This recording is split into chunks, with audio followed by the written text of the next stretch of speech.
It's Ports a Call waterfront dining, award-winning service and cuisine with a view of the dynamic L.A. harbor from every seat. For reservations and directions, visit portsacalldining.com or call 310-833-3553.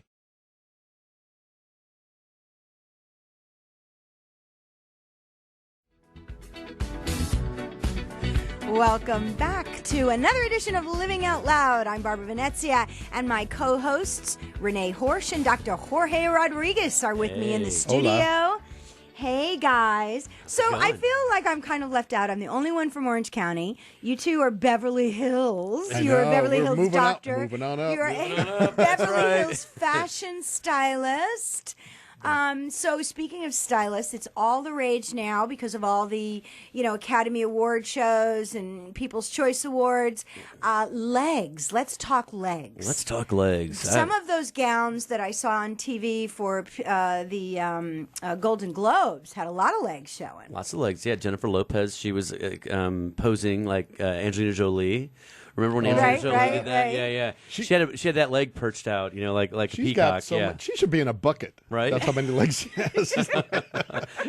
She's got lots of legs. So now you dress all these starlets and for these shows. Who do you think has great legs that you've dressed? Well, Angelina Jolie, she's got great legs, but she's very thin, and she's got great legs. Eva Mendes has got great legs. How about the gal from Modern Family? Oh, Sofia Vergara. Sophia, you guys did her wedding stuff. We did a reception cocktail dress for her wedding. Yeah. Right, Mark Zanino Couture in Beverly Hills. That's We'll give a shout out to Mark. Let's give a little plug. And she's got everything great. I mean, everything on her waist, her bust, her bazookas. Her gazunkas, yeah, and those are real. She's got real ones, yeah, which a lot of women in Hollywood, as you know, they don't. Absolutely. But on top of all of those beautiful physical attributes, I have to say that she was just a blast to work with. So nice, so fun. Made my job really. It actually made it a lot of fun because sometimes we'll get certain actresses in, which I will not name names, but they will take all.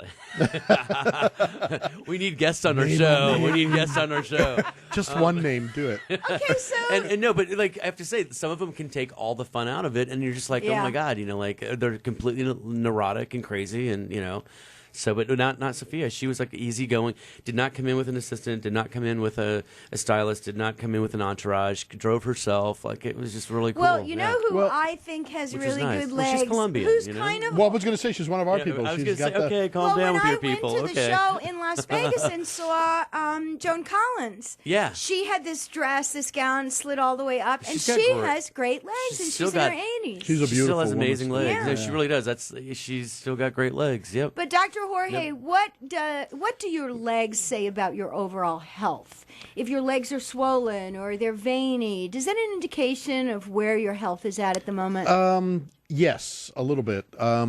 The color of your legs can tell a lot about your blood circulation, which tells a lot about whether your arteries are clogged up or not. Really? Yeah. So if your feet tend to be blue a lot when they're just hanging out there. That's not good, right? No, that's not a good sign, right? Blue legs, that's blue feet or legs. That's I was going to say something that's going to get us in trouble. It's like, what do legs tell about your health? It's like, well, if you don't have any, you're not doing well, right? Yeah. That's a bad.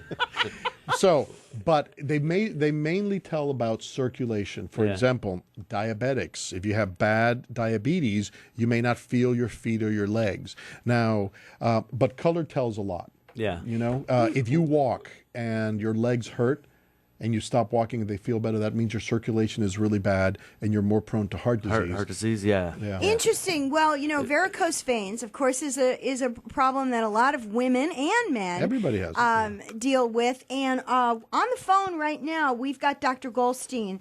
And Dr. Goldstein, are you there? Yes, I'm here. Oh, well, you're on with Barbara and Rene and Dr. Jorge. And you treat varicose veins and spider veins. Correct. And so tell us a little bit about how is this a very, very prevalent thing, and how many people have varicose veins and spider veins? Does everybody have them? It's extremely common. It probably affects upwards of 20 to 30% of the population, and as we get older, it becomes more and more prevalent, and in some cases can interfere with a lot of normal function. Now, tell us a little bit about how you treat this issue. Well, first of all, you need to come in to be evaluated. That's the first thing. You do a history and physical, and in most cases, people will have an ultrasound exam done of their venous system of their legs. After that, depending on what it shows, we can define a form of treatment. Because treatments are all done in the office. Yeah. Hey, correct me if I'm wrong, Doc. This is Dr. Jorge. How are you? Thank you for being on. Because varicose veins is basically poor blood flow. Is it? I mean, veins have these things called valves that cause blood to go in one direction. Varicose veins, is it because of bad valves, so the blood backs up into the veins? That's exactly correct. It's usually a genetic disorder, runs in the family. And the normal circulation, the arteries take the blood down to the tissues, and the veins bring the blood back to the heart. Yeah. So if your valves aren't good, the blood stacks up. Yeah. The blood backs up. That's exactly right. And the veins are like a long, thin balloon. When you raise the pressure in the balloon, the balloon gets big.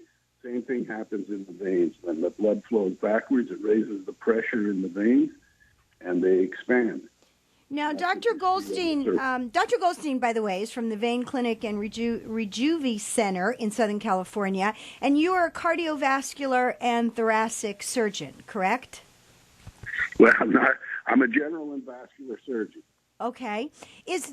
Are there certain jobs that people have that they tend to develop varicose veins and spider veins? Well, not really. There are jobs that will exacerbate and make them worse, but the genetic like what? defect causes them. Things that if you have to stand all day, that will tend to increase the pressure. Like a waiter or waitress? Waiter, waitress. Which is why Rene doesn't do that, right? You wouldn't want me Well, to wait. so You wouldn't want is it serve you an any old food. wives' tale? I mean, when I was in my 20s and I was a hairdresser, all the older hairdressers would say, well, I have varicose veins because I've done this my whole life and I'm standing up. Is that true, or is that just an old wives' tale? Well, it's mostly an old wives' tale. There are lots of hairdressers that don't get varicose veins if their valvular systems are intact. But if you do have the tendency to get varicose veins, that kind of work will make it worse. Ah, okay. So you have to have the genetic predisposition, and if so, that's right. Yeah, that makes it worse because I mean, when you're standing, right? Your muscles down there, your leg muscles are working more just to hold you up. Right. So I imagine the blood flow would be greater, I guess, or maybe it's not. Maybe they just get stagnant. Now, is it painful? Is it a painful procedure to get rid of your varicose veins and spider veins? It's it's not painless, but it's not very painful. It's minimally painful. It's minimally invasive. It's just a needle stick through which you pass a laser inside the vein up to the valve. We'll put local anesthesia in around the vein so that it won't hurt. And then when we turn on the laser, essentially it welds that valve shut. So blood cannot flow backwards. It lowers the pressure in your leg, and the veins will tend to be less.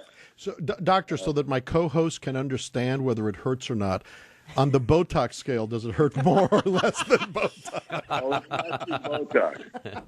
A little more than Botox. Okay, all right. Thanks, Dr. Jorge. Yeah. Well, all right. thank you so much, Dr. Goldstein, for calling in today. And again, it's Stephen Goldstein, and he's from the Vein Clinic and Rejuve Center in Southern California. Thank you. Thank you, Doc. You're very welcome. Thanks for calling. You know, that's really important because a lot of people think that varicose veins can lead to something. I mean, they're mostly cosmetically So it's unappealing. just ugly, basically. Yeah, they look like snakes under your skin or worms under your skin. But I've seen like some veins that not just those little purple spidery ones, but I've seen on certain people. I'll see male or female, but they're like lumpy and they're shooting out of the skin. And those are varicose veins. Oh, really? You gotta those think are like hardcore. Well, right? you got to I mean, think those that. are like, Yeah, they're intense. No, but I mean, they're like really ugly looking. So does some of that those, mean right? you have heart issues? No, it doesn't. It doesn't. It doesn't. What he said is veins. Think of them as like balloons, and then there's a gate. and then more balloon, and then there's a gate. If those gates don't open freely, then the blood trying to pass through those gates back up. Okay. All right, so It's like the basically, Hoover Dam, huh? Yeah, exactly. So it's the balloon gets swollen. So basically, you got to puncture the balloon, and seriously, and then it's all I don't know. I think just wearing pants is better. or pantyhose. I guess. Hey, I guess. fashion Yeah, for legs. well, we were talking. You have in your notes here. You were talking about leggings and some of those leggings, the athletic ones, Right. And some of them are having claims of saying that they're compression, garments and everything. But that's just like a buzzword that the garment industry uses. Really? Because it doesn't. There's no scientific proof that any of these types of leggings can reduce cellulite and all that. It's just a bunch of BS, really. So it's more of like a marketing gimmick. Yeah, because even Because, compression stockings, you don't really use them for varicose veins. Yeah. Even the ones that really have the the tightness. So are you, where they say, if you're going to be on an airplane for a long time, you should have compression stockings That's on? different. That's different. Those are like because Nolan Miller was having issues with he had to wear those towards the end of his life because he was going through cancer and he was on blood thinners and things like that, and he would have to, when we would fly to QVC, which is always a 5-hour trip from LA to Philadelphia, Because it's in Pennsylvania. It's in Pennsylvania, yeah. But he would have to put those leggings on because his legs would they'd swell up. Yeah. So, See, the problem. but I'm sorry. Let me clarify. With the garment industry using that word as saying that it's going to reduce cellulite and reshape your legs and all that stuff, those compression garments don't. But those compression garments do have a purpose, which is for that. which is for increasing blood flow. So people like Nolan Miller, I guess, who have blood clots in their legs, it's because the blood isn't moving freely. And you can let blood stand in a corner of your vein for a few seconds, it'll form a clot. So these compression stockings basically squeeze your leg all the time and keep things moving.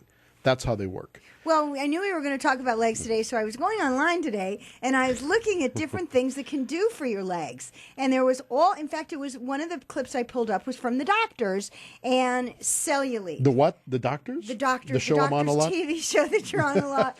And it was fromage for cheese? Cellulite. No, it's some sort of laser treatment now for cellulite and Fraxel? Is it Fraxel? Because I'm all French. Fromage? Fromage, yeah. Hey.